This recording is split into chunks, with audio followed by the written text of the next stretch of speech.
Depuis le début de la semaine, j'ai vraiment une joie et un privilège de vous retrouver sur la chaîne Revient à ses pieds, afin que nous puissions marcher ensemble vers Pâques. Que Dieu vous bénisse. C'est le prophète Marc. Bienvenue.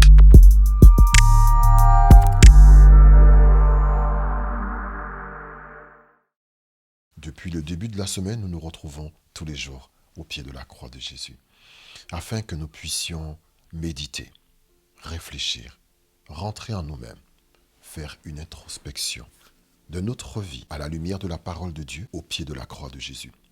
Je crois, j'espère vraiment de tout mon cœur que toutes les capsules que vous avez regardées jusqu'à ce jour furent pour vous une bénédiction.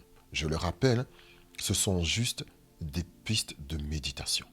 C'est une chose que j'ai sur mon cœur et que je fais rapidement afin que nous puissions ensemble marcher vers la Pâque dans cette période de semaine sainte. Nous devons prendre ce petit temps et méditer. Je crois que c'est important parce que souvent, il y a des choses que nous avons dans notre vie que nous prenons pour acquises. Des choses qui ne nécessitent plus de révision. Et c'est une erreur. Il y a des personnes, lorsqu'elles achètent une voiture, elles prennent la voiture du garage et jusqu'à la mort, entre guillemets, de cette voiture, au dernier souffle de cette voiture, ils n'en prennent pas soin. Ils mettent juste de l'essence dedans, du carburant, du diesel, peu importe le type de carburant que vous y mettez. Ils mettent du carburant, c'est tout.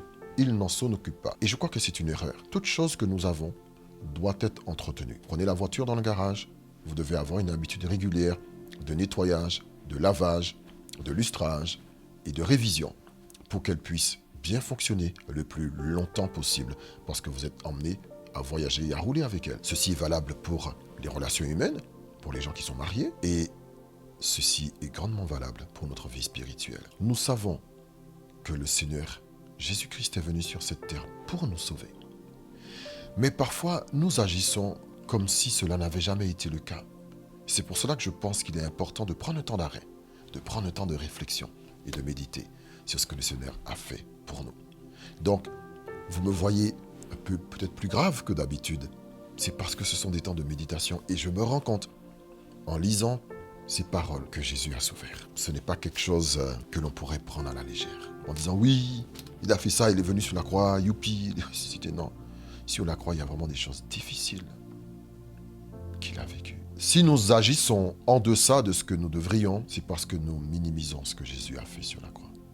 Ce qu'il a subi sur la croix. Et aujourd'hui, ce que nous verrons se trouve dans Jean au chapitre 19 et au verset 28. Après cela, Jésus, qui savait que tout était déjà consommé, dit, afin que l'écriture soit accomplie, j'ai soif. Il y avait là un vase plein de vinaigre. Les soldats en remplirent une éponge et l'ayant fixée à une branche d'hysope, ils l'approchèrent de sa bouche. Nous voyons dans ce passage que Jésus arrive vers la fin. Tout est déjà consommé et afin que certains passages de l'écriture s'accomplissent, il dit j'ai soif. Et on peut comprendre dans ces moments la soif. Vous savez, ces moments où on a la gorge sèche à force d'avoir pleuré. Ces moments où on a la gorge nouée à force d'avoir crié. Ces moments où on a la gorge brûlante, tellement on a passé des heures et des heures au téléphone pour défendre un dossier, pour réclamer certains dus, pour recueillir des informations sur quelque chose qui s'est passé. On a la gorge nouée parce que la situation familiale est difficile. On a pleuré toute la nuit parce que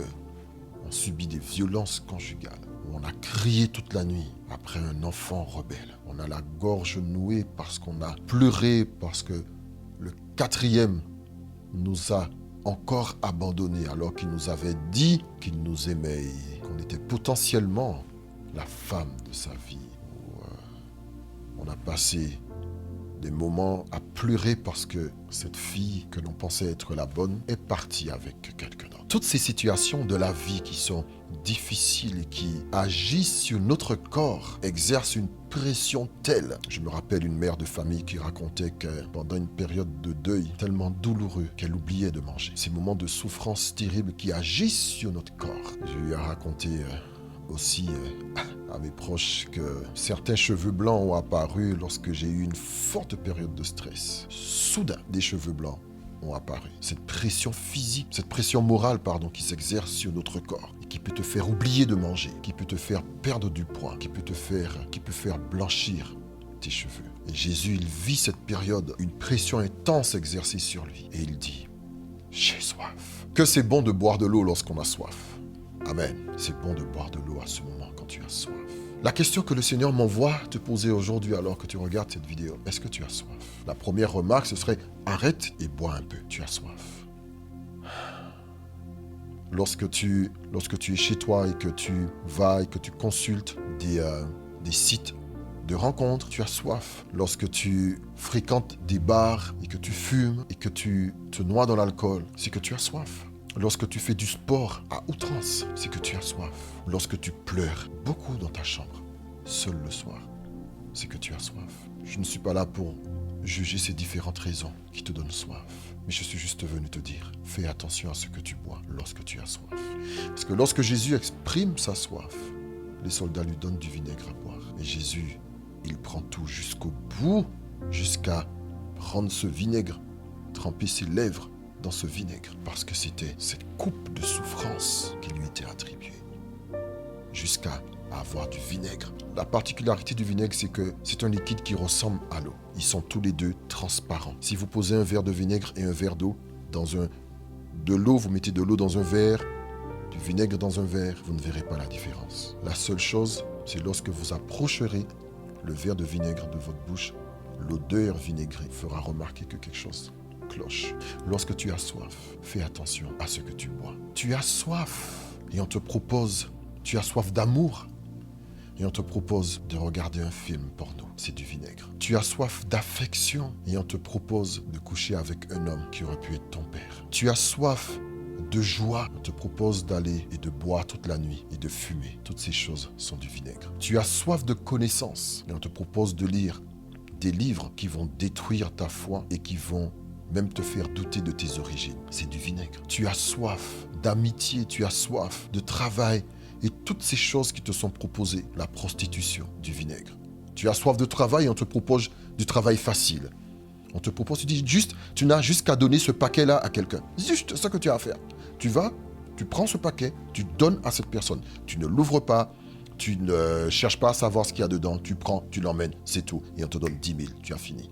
C'est du vinaigre. Tu as soif, mais fais attention à ce que l'on te propose à boire. Connaissant cette histoire, la Bible nous dit une fois, Jésus arrive dans une ville et il dit que celui qui a soif vienne à moi et qu'il boive. Celui qui boit de l'eau que je lui donne n'aura plus jamais soif. D'ailleurs, des fleuves d'eau vive couleront de lui. Cela peut paraître un peu simpliste de vous le dire ainsi, mais la seule personne qui pourra étancher réellement votre soif, c'est Jésus-Christ. Il l'a dit, celui qui a soif, s'il boit de l'eau que je lui donne, il n'aura plus jamais soif. Pourquoi? Parce que l'eau que Jésus nous donne, c'est la vie. L'eau que Jésus-Christ nous donne, c'est la vie.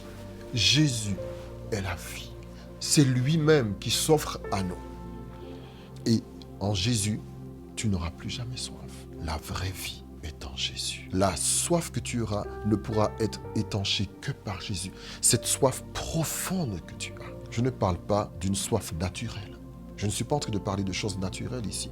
En disant que si tu as soif naturellement, tu vas et tu bois un verre d'eau. Si tu as soif naturellement, tu vas et tu prends un verre de jus de fruits. Mais nous ne parlons pas de choses naturelles. Je parle d'une soif profonde. Tu as soif de connaissance. Tu as soif de la vraie vie. Tu as soif de la vraie joie. Tu as soif de la vraie paix.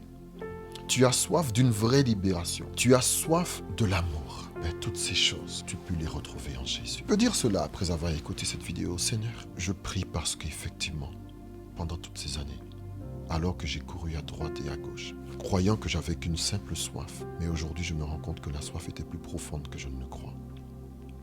Et j'ai accepté les mensonges du monde. J'ai accepté de boire ce que le monde me proposait, jusqu'à ce que je reconnaisse que ma soif n'a jamais été étanchée. Parce que je n'ai pas bu de l'eau, mais j'ai bu du vinaigre.